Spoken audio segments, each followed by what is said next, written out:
BC. Our good buddy Thoth, who the universe was very proud of and the founders loved dearly because of all he had done to try to help rehabilitate the Anunnaki races, he caved into pressure, and he orchestrated something we call the Great Deception. Because he was so trusted, he was allowed into the colony.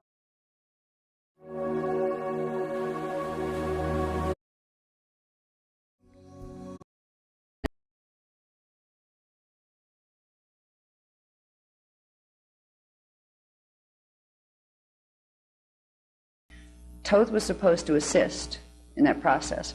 He was also allowed into the colonies of the Eon. The universe was very proud of and the founders loved dearly because of all he had done to try to help rehabilitate the Anunnaki races. He caved into pressure, and he orchestrated something we call the Great Deception. Because he was so trusted, he was allowed into the colonies of the Eoni, the Ascended Masters groups that had come here.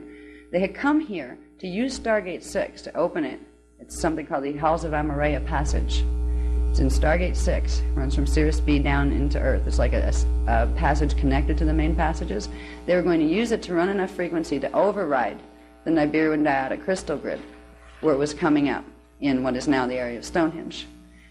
Thoth was supposed to assist in that process. He was also given Cloister Duratur Plate 11. Now, these plates are discs. They're small discs that store all of the information that has to do with the race history here, the planetary history, but also the race history that went up further into the higher harmonics.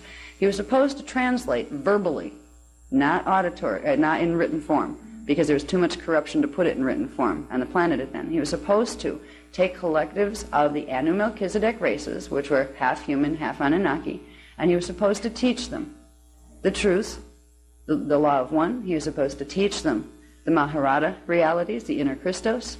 He was supposed to begin to teach them these things. Another little thing about the Cloister Duratur plates, these are frequency holders and transmitters. They can also transmit frequency that activates something else called a signet shield. There were 12 Cloister Duratur plates that were created at the same time as 12 signet shields. These look like hubcaps. Okay, they're bigger than the plates. You have the small plate, then you have a signet shield. The signet shields were given to the angelic human races in 246,000 BC, 246,000 BC. As part of the Emerald Covenant, they're remote activators for the Stargates. Okay, you can't activate the shield without the plate that goes with it. Thoth was entrusted with Plate 11 in order to transmit information to help the Anu Melchizedek races, some of them, the ones that weren't totally corrupt at that point, to go into the light and to start, going into bioregenesis. He made a decision to side with the rest of his families, with the Enki family, and we call it Thoth Enki because that is a particular group. Thoth Enki is the Enki Anunnaki family that crossed with the Zephelium Draconians, which are the ones that created the Zetas. So you can just be like Thoth Enki Zeta races. All right. Then there's the Marduk lines that cross with the Omicron Draconians, which are the ones that kind of look like dragons. So there's different families of Anunnaki up there. Thoth caved into the pressure of the thought of a united Anunnaki nation, where all these usually warring factions of Anunnaki, bunches of them were agreeing to come back together, and they were going to create a new paradise, and they were going to take good care of this time matrix, so I guess it was okay to take it over. He betrayed the founders, and he betrayed everyone who had trusted him, and he had, for thousands of years, he had worked the Emerald Covenant and done tremendous things for the races, so he was very well loved. But he himself came in to the Eoni colonies. The Eoni colonies were on what was the remainder of the Lemurian continent. There wasn't much left of the Lemurian continent after it was destroyed in 50,000 BC, but there were some island nations left. The Eoni colony was put on the area where the activator site for Stargate 12 was. Not the gate, but the activator site, the Q site, which are even more important than the sites themselves because you can't activate the site unless you activate the activator site first, Q site. This area is now Kauai, Hawaii. They put the colony there because they needed to activate Gate 12 activator site and connect it to the Halls of Ave Maria D6 Stargate to run enough frequency through to break the Nibiru and Dyadic crystal grid link. And that's what they were trying to do. Thoth came in and handpicked a few Anu-Melchizedek priests, got them in because he was trusted, got them into the priest caste that were working with the Templar mechanics. And even though they're Anu-Melchizedek, we weren't prejudiced against Anu-Melchizedeks. As long as they were working the Emerald Covenant and could be trusted, they were welcome too to help with the planetary grids. He got them in to an 11-year program, or it was like 10 or 11-year program, of progressively working up to the point, as a Melchizedek priest, where they would be able to go to the island, the hidden city on the island, and work the big project, which was to break Nibiru and hold on the grids. And he got a group of priests in, Anu-Melchizedek priests, and they sabotaged the whole mission. And then Thoth came in himself when it all went to heck. There were raids that came in directly from Nibiru, and Thoth was with one of them that landed in the Iani, on the Iani settlement. He gave them an opportunity, the Iani priests, bless you. They were given the opportunity they needed female breeders on Nibiru to get the codes. So the Iani women were offered an opportunity. If you don't want your husbands tortured and killed and sent over as basically fish bait to the corrupt Atlantean temples, we'll let them go, but you come with us. Thoth offered that deal. This is a good example of how wonderful things and horrible things can live in the same body. A bunch of the Iani women went to try to save their husbands. It was even worse, though, because the Great Deception came in here. They were told, now we were all isolated, and I say we because I was there. That was one of my incarnational places. We came into an experience where all of a sudden there are spaceships coming from everywhere, and they're landing on the island, and they're Nibiruan spaceships. Everybody's scattering, oh no, what happened? They had jammed our communication lines to the inner Earth races and to Sirius B, which were our main outposts that we could receive off-planet information.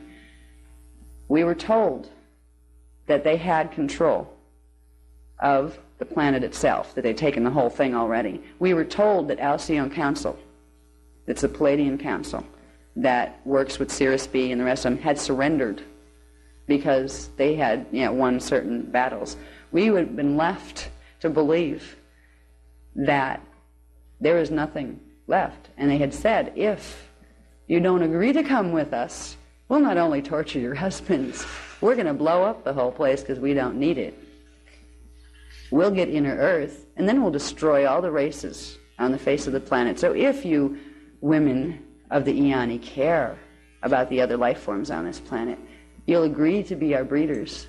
You'll agree to come to Nibiru with us, because if you don't, we'll do horrible things to this planet.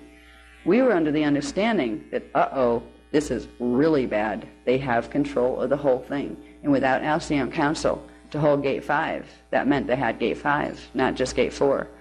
That meant that the only hope of fixing anything was to stay alive long enough to try to figure out what to do next.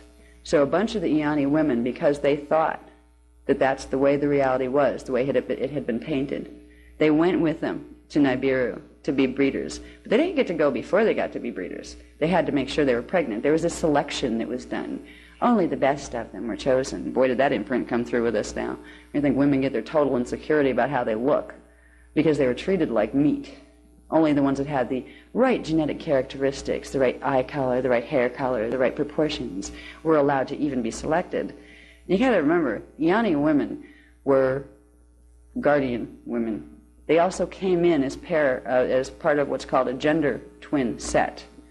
They came in with their twins, something called the Maharic twins, which are their D12 level Christos twins. They're genetically bonded together, Iani twins. Male and female couples, they come in at the same time, and they have strand 1 through 6 polarized and separate, but strand 7 through 12 are bonded. So they're literally one being when you get to D7. They split up the Iani gender twin couples and they forced the women to become breeders of Anunnaki.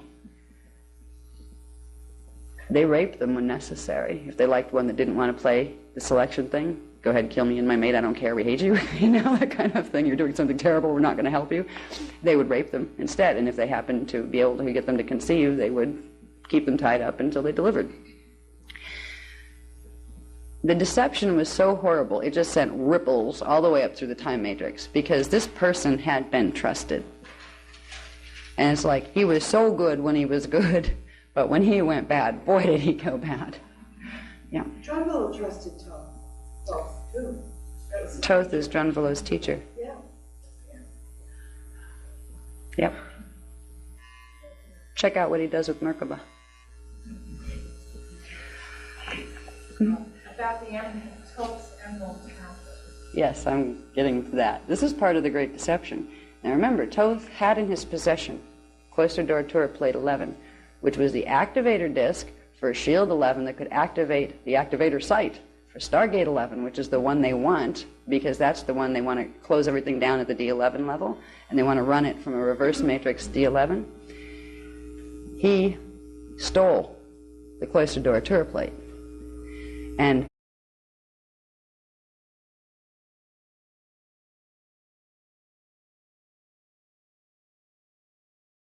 first, to make it easier for the corrupt Atlantean Anu Melchizedek priests in the temples, he wrote the Emerald Tablets. He put a physical written translation, and he gave them the books. And there was a lot more than the Atlantean tablets that are coming, the Emerald Tablets that are coming through now.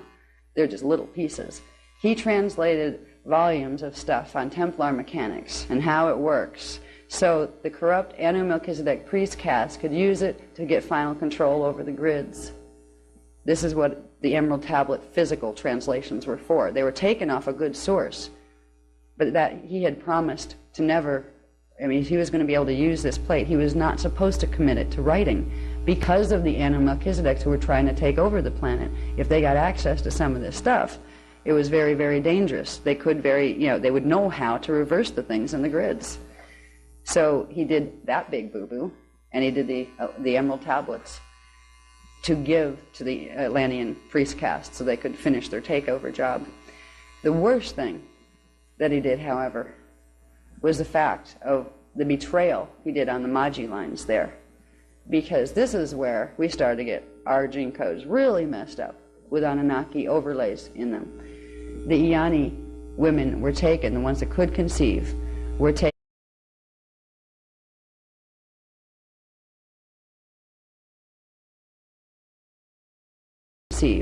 Were taken to Nibiru, and they were given husbands. They were assigned husbands. Thoth was also one of them. He chose one of the high-coded Iani women to take as his forced wife. And they were taken to Nibiru, and might not have been so bad if there wasn't the Great Rebellion, because they were taken under the promise that their husbands would not be harmed, and that they would not hurt the planet, they would not wipe it out like they had said if we didn't cooperate.